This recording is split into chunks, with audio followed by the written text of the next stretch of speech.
चलो देखो, इतने सारे करंट अफेयर आपके लिए, ठीक है, और सारा सारा बहुत इंपॉर्टेंट छठा वो चीज है, इसमें से कोई भी इधर उधर की चीज नहीं जो आपको नहीं पढ़ना चाहिए। यह हमेशा आपको देखो, हंसा 3 NG ट्रेनर एयरक्राफ्ट बना हुआ है, जापान के लीविवा से एक 10,000 वर्ष पुराना मृदभांड बना यानी कि मिला है, जिसे मन के कहते हैं ना। तो मृदभांड असल में लोग पढ़ते कहां पर, इंडस वैली सिविलाइजेशन में। अब है वो हिस्ट्री का मैटर, 10,000 साल पुराना मिला है। अभी तक सभ्यताएं जो थी 6,000 3,000 इस तरह चलता था। अब देखो ये सभ्यता कब के, 10,000 साल पहले, यानी धान गेहूं जौ इस सबसे पहले की बात बता रहा है ना। तो ये कहां मिला, कैसे मिला, इसके बारे में बात करेंगे, लेकिन ये आपके लिए बहुत इंपॉर्टेंट है क्योंकि हिस्ट्री का क्वेश्चन है। अब हिस्ट्री का क्वेश्चन कैसे देगा, इतिहास से नहीं, यहां से देगा। समझ में आ रहा है? इसलिए इसको डिटेल में बताएंगे। रक्षा विनिर्माण क्षेत्र अनुसंधान और विकास यानी development in defence manufacturing sector, ये यूपीएससी का टॉपिक है, ठीक है। राष्ट्रीय, इधर में मेरे को पढ़ के बताना, हमको दिखता नहीं इधर, हाँ ठीक। उसके बाद है नवसल गुफाएं।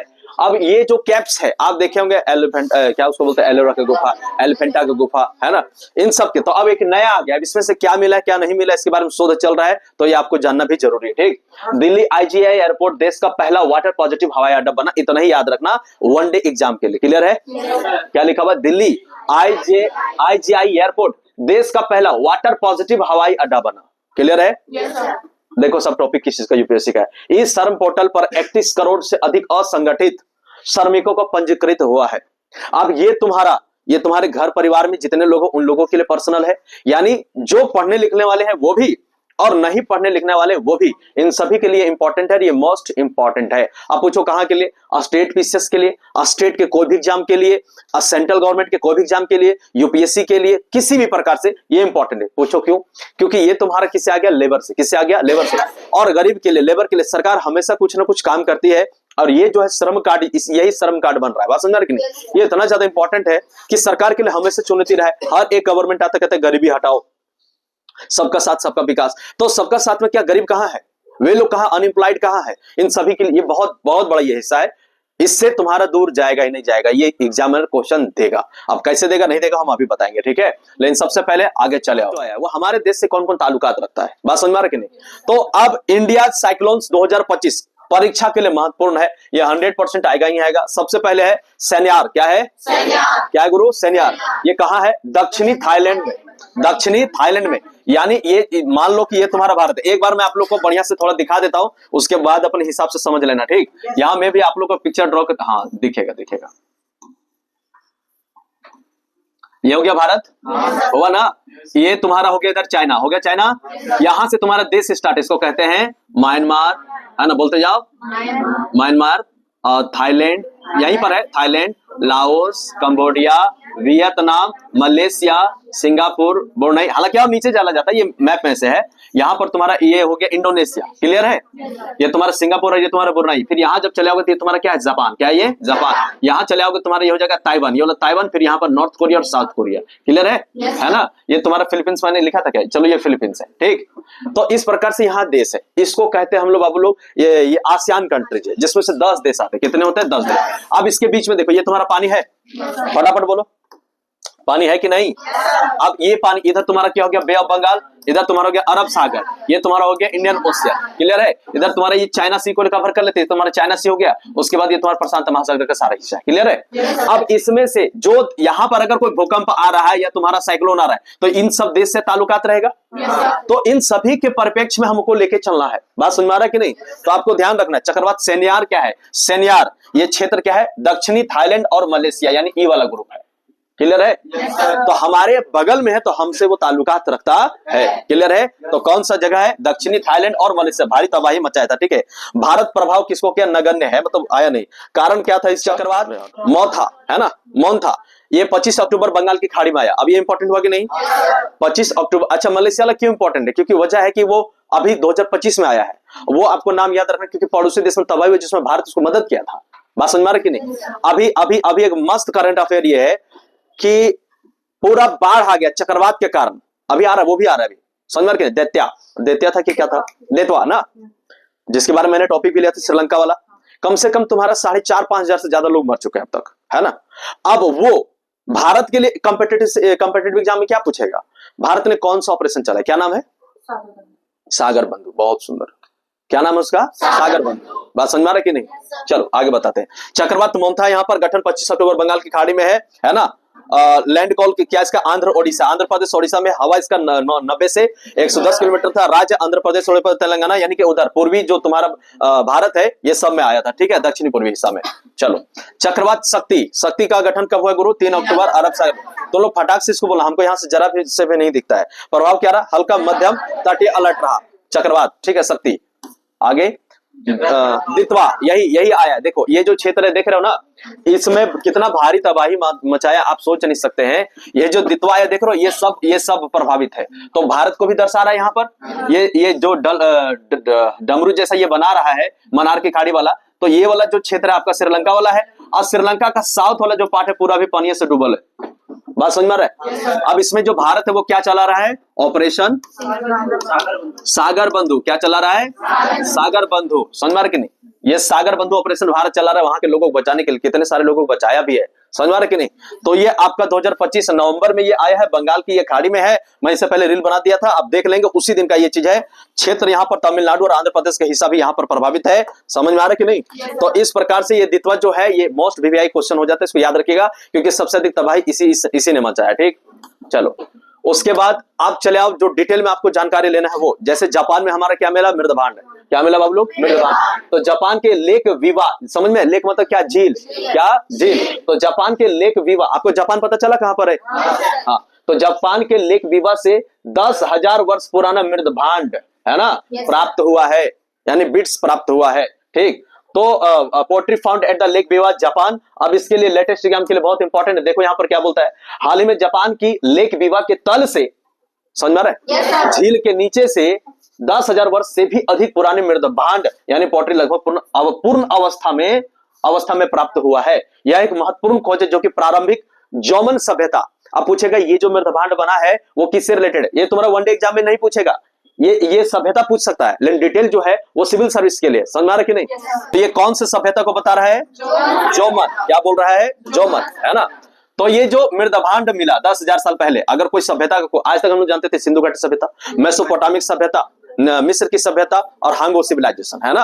अभी दूसरा का क्या दिखाई दे रहा है? जर्मन सभ्यता। तो कैसे? क्योंकि यहाँ पर एक घड़ा मिला, इस टाइप का ऐसे करके घड़ा मिला है, मृदभांड मिला है। बात समझ में आ रहा कि नहीं? मिट्टी के बने हुए बर्तन को ही मृदभांड कहा जाता है। बात समझ में आ गया?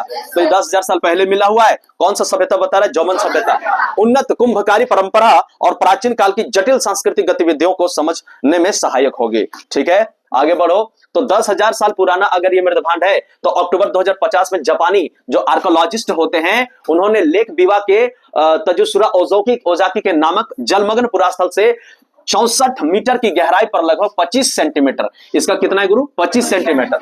कितना गहरा में गया था?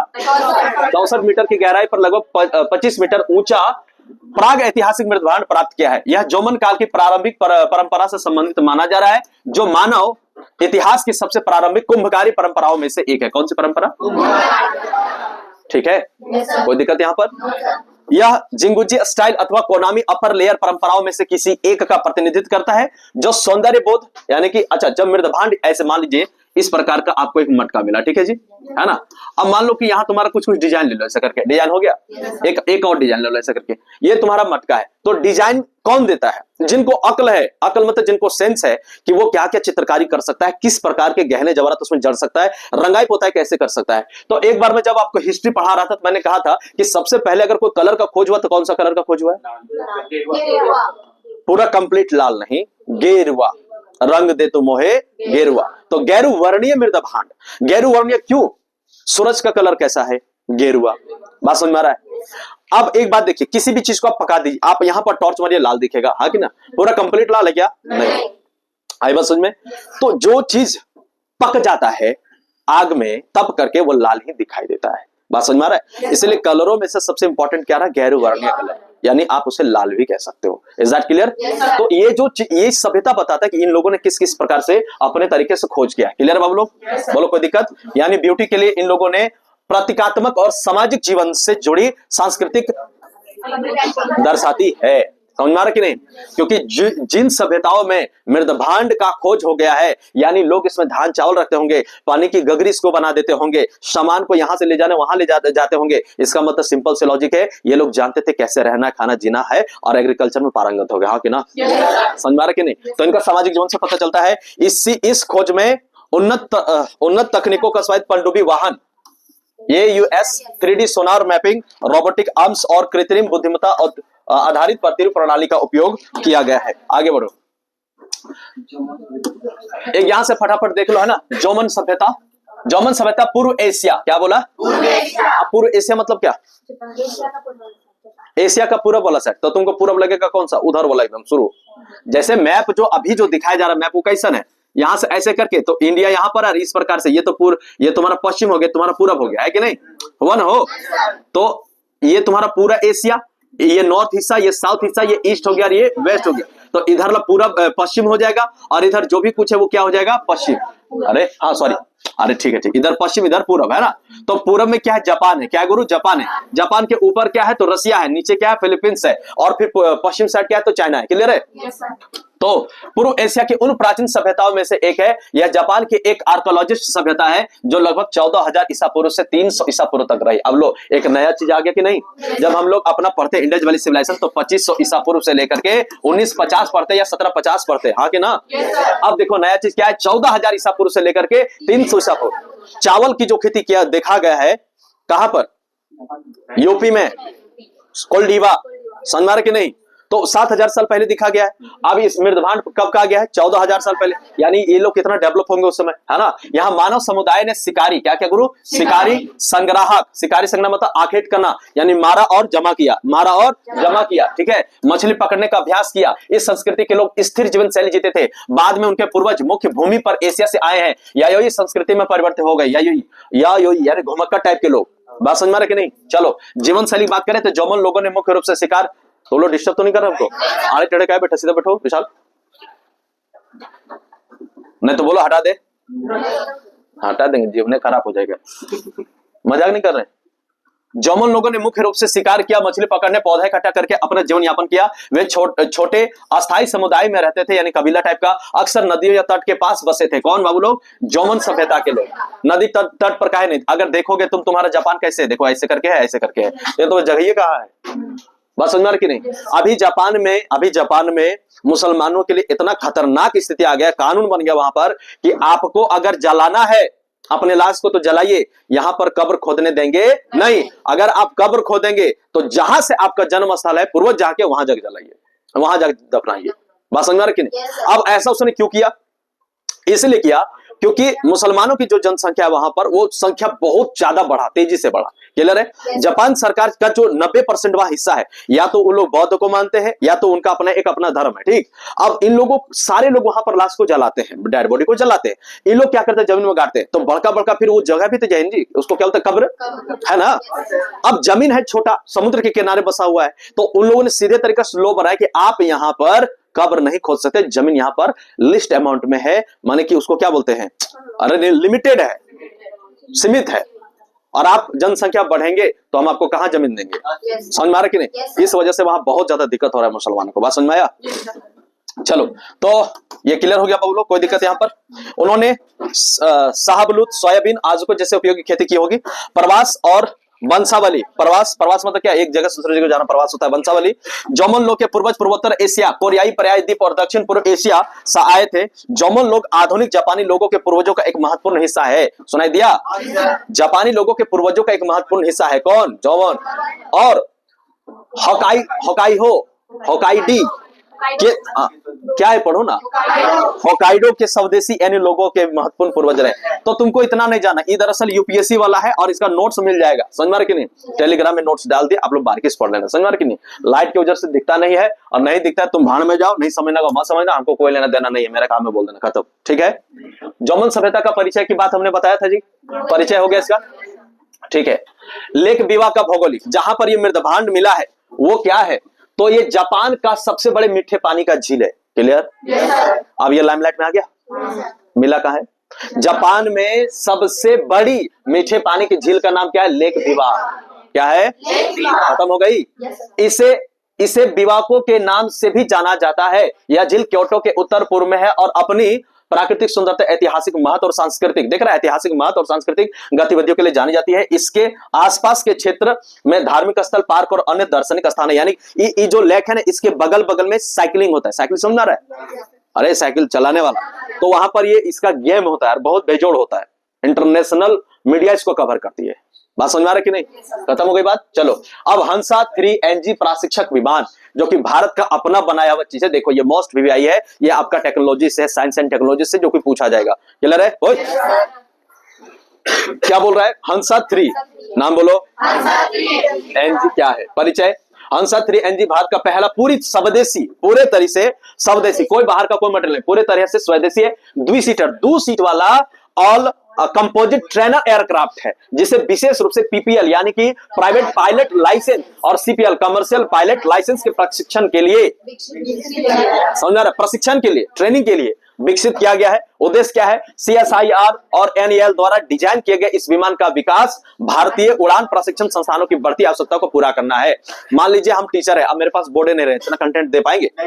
तो टेक्नोलॉजी लाया ना, बात समझ में आ रहा कि नहीं? तो मिला जुला के लिखना पड़ता है। अगर साइंस एंड टेक्नोलॉजी 1 का मेंस में लिखना है तो डिजिटल मीडिया का अगर आप प्रयोग नहीं करेंगे तो आप फेल हो गए। बात समझ में आ रहा है? क्लियर है यहाँ पर? तो क्या क्या किया गुरु? यानी PPL और CPL के लिए किया गया। क्लियर है यहाँ पर? कौन किया है? CSIR नाल द्वारा। कौन किया है? CSIR और नाल द्वारा। क्लियर है यहाँ पर? चलो उसके बाद आइए ई श्रम पोर्टल। ई श्रम पोर्टल जो सबसे इंपॉर्टेंट है किसी भी विभाग के एग्जाम के लिए और किसी भी आम इंसान के लिए, जिसको जानना बेहद अधिक जरूरी है। क्या होता है, नहीं होता है, किस प्रकार की इसकी योजना है, कौन इसके लायक है, कौन इसकी योग्यता में आते, कैसे इसको भरेंगे, कितना अभी तक हो गया, सारा कुछ डिटेल में बात करेंगे। ई श्रम पोर्टल पर 31 करोड़ से अधिक असंगठित, एक होता है संगठित, एक होता है असंगठित। तो संगठित मतलब क्या? इसको कहते हैं गिग मजदूर। क्या बोलते हैं? मैं सबसे पहले आपको गिग मजदूर समझा देता हूं, है ना? Do you know anybody? कोई नहीं, आप नहीं जानते क्योंकि आपका उद्देश्य वहां तक नहीं है, आपने कभी दिमाग नहीं दौड़ा है। समझ में आ रहा है कि नहीं? कहते हैं जिसको होता है उसी को पर आता है। नहीं समझे? अभी इस श्रम से अगर आने लगेगा तुम्हारा वो लोन, तो दौड़ दौड़ के लोग साइबर में जाकर कर फॉर्म भरवाएगा। मैया सम्मान योजना का खूब लोग विरोध किया था, बोलो हाँ कि ना? और जो विरोध किया पहले जाके फॉर्म, और अभी सब जैसे तैसे कागज बना रखे, अभी फॉर्म आएगा तो हम भरेंगे। बात समझ में आ रहा है? सब चीज होता है जरूरी। तो ई श्रम पोर्टल जो है गुरु, ये गिग मजदूरों के लिए बना हुआ है। समझ में रे? तो नहीं क्यों रे? लग रहा है सबका वो छोड़ छाड़ के भाग गया, सब एकदम बंद हुआ हो गया। चलो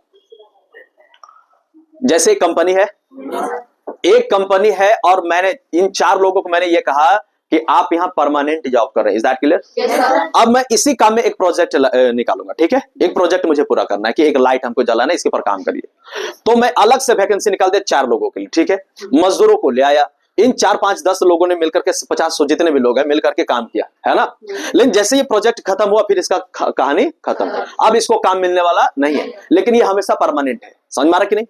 तो जो परमानेंट मजदूर नहीं होते हैं, चाहे प्राइवेट हो चाहे तो तुम्हारा सरकारी में हो, रेलवे में क्या हर कोई लोग सरकारी में है?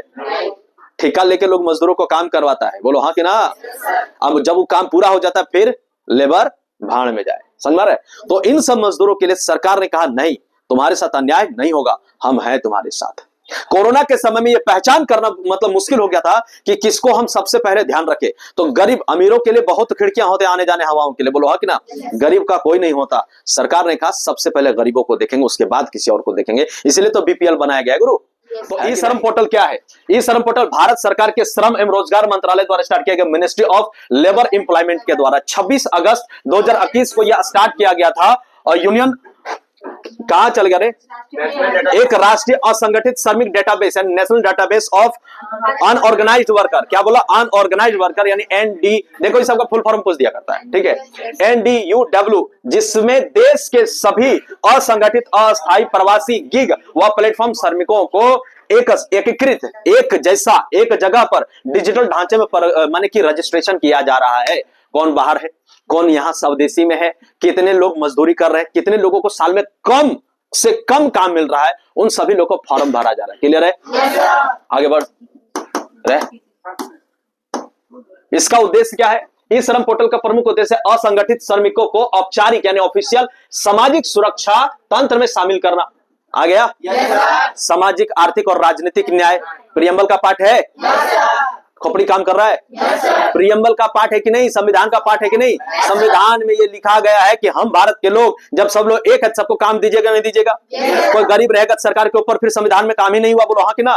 तो जो भी कुछ देश में कुछ भी कानून हो रहा है वो सब संवैधानिक के आधार पर ही होता है। क्लियर है? तो क्या बोला? सामाजिक सुरक्षा तंत्र में शामिल करना, सरकारी योजनाओं का लाभ स्वचालित रूप से उपलब्ध कराना, श्रमिकों की सामाजिक आर्थिक स्थिति का वास्तविक डेटाबेस कितना है तैयार करिए, प्रवासी श्रमिकों के लिए पोर्टेबिलिटी सुनिश्चित करिए। समझ आ रहा कि नहीं?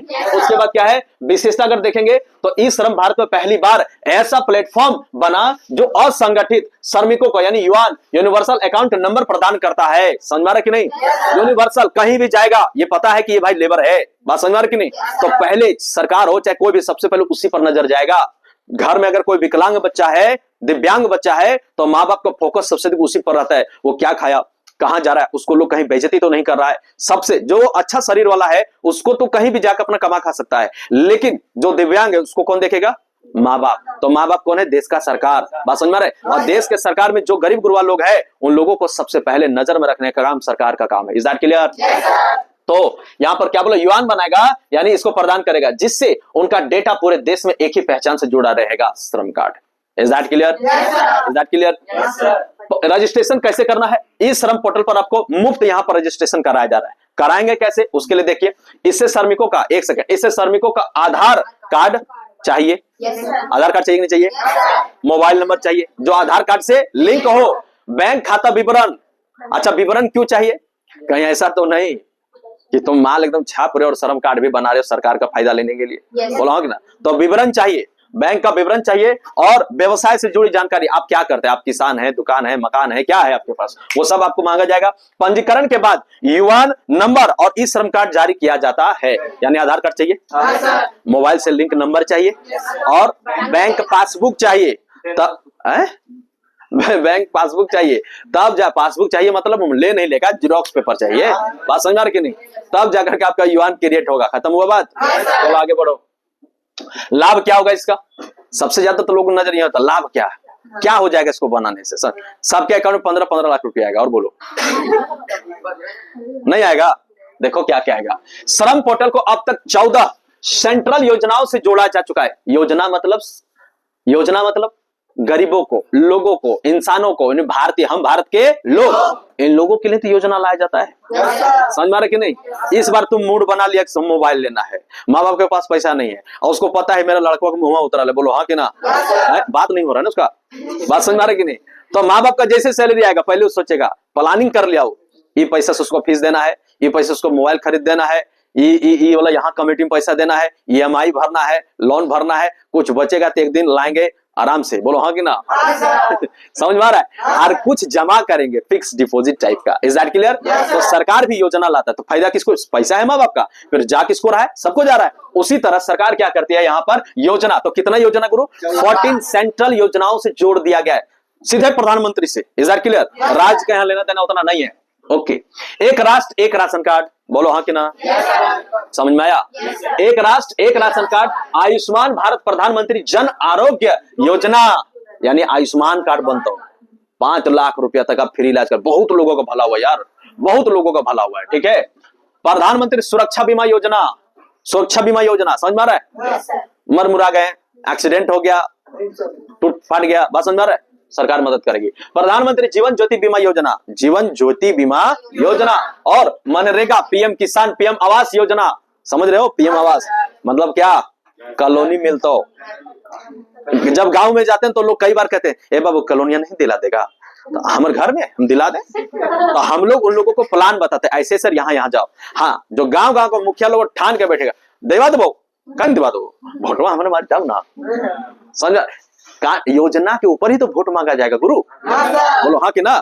समझ? तो मैं आलोचना नहीं लगा रहा, मैं आलोचना लगा ही रहा हूं। तुम समझ रहे हो? क्योंकि एक मुखिया अगर चाहे तो गांव में किसी भी तरह का कोई कष्ट ना हो, कम से कम स्वास्थ्य को लेकर के और आवास को लेकर के और खाना को लेकर के कोई भूखे नहीं रहेगा, कोई मरेगा नहीं बीमारी से। आई बात समझ में?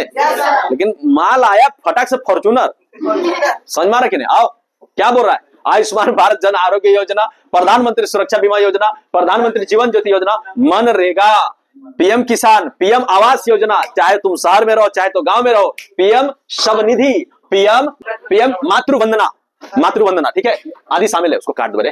ठीक है, संदर्भ हो गया बाबू लोग। क्या क्या फायदा समझ में आ गया? यानी 14 योजना जो है जिसमें आपका कॉलोनी भी शामिल है, रोजगार भी शामिल है, लोन भी शामिल है, इंश्योरेंस भी है, सब प्रकार का ई श्रम कार्ड से वंचित हो।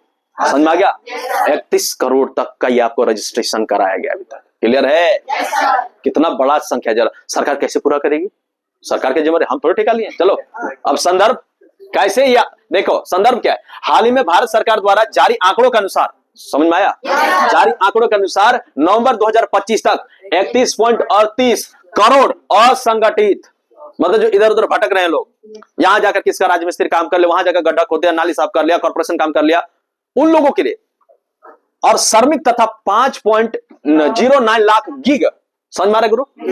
असंगठित कितने? 31.38, 5.09 लाख गिग मतलब माने फिक्स नहीं है काम, ठीक है। वह प्लेटफॉर्म श्रमिक ई श्रम पोर्टल पर रजिस्ट्रेशन हो चुके हैं। समझ में आया? समझ में आया? अनऑर्गेनाइज्ड लेबर के लिए बहुत इंपॉर्टेंट है, ठीक है। अस्थायी हो चुका है यहां पर, है कहां थे? चलो, अस्थायी व गिग श्रमिकों के लिए शुरू किए गए इस पोर्टल में संरचनात्मक सुधार और कल्याण योजनाओं का समेकित ढांचा तैयार किया गया है जो भविष्य के श्रम बाजार के लिए महत्वपूर्ण, क्लियर है, संकेत है। क्लियर? अब बताओ ये जितना बताएं वो क्या एग्जाम के पॉइंट ऑफ व्यू से वाकई में जायज है कि नहीं है? क्योंकि तुम एग्जाम में बैठते, एग्जाम में हम नहीं बैठते। समझ में आ रहा है? श्रम से पूछता है, साइंस टेक्नोलॉजी से पूछता है, खोज से पूछता है, लैक से पूछता है, लैक आगे उसमें सभ्यता जो अभी नवीनतम जो खोज के उसके बारे में पूछेगा, हिस्ट्री का इतिहास से नहीं बल्कि करंट खोज क्या वो पूछेगा। That's the finest current affair. Is that clear? जो बाकी का जो नहीं मिला वो सारा नोट्स आपको टेलीग्राम में मिल जाएगा। आप लोग बारीकी से देखिए और एकदम तैयारी फुल करिए। समझ मारा कि नहीं? करंट अफेयर एक दिन छूट जाएगा, तुम नौकरी नहीं कर पाओगे। क्लियर है गुरु?